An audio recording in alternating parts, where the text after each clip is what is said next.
Available HD surround vision can help you avoid collisions during low-speed maneuvers by displaying the area around your vehicle.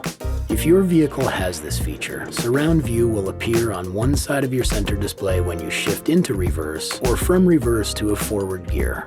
Or you will see a row of buttons on the bottom of the center display that allow you to select different camera views. HD surround vision uses 4 different cameras to create a bird's eye view of the scene around your vehicle. The rear camera, a forward-looking camera in the front grille, and a side-looking camera on each side mirror. When you're in reverse, the rear camera view is displayed next to surround view, and when you shift out of reverse to a forward gear, the front camera view may be displayed next to surround view.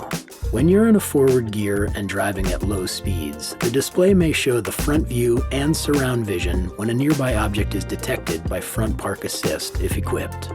The image is removed when you shift into park, when your vehicle picks up speed, or if you press the home icon when your vehicle is not in reverse.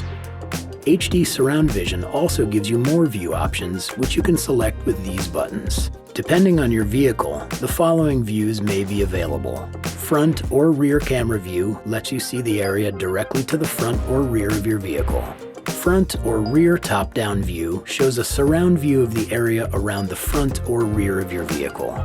Front side or rear side view displays the objects next to the front or rear sides of your vehicle, while surround view gives you a top-down bird's eye view of your vehicle's surroundings. HD surround vision can be a good addition to your own vision and mirrors. However, keep in mind that objects near the front and rear corners of the vehicle may not display.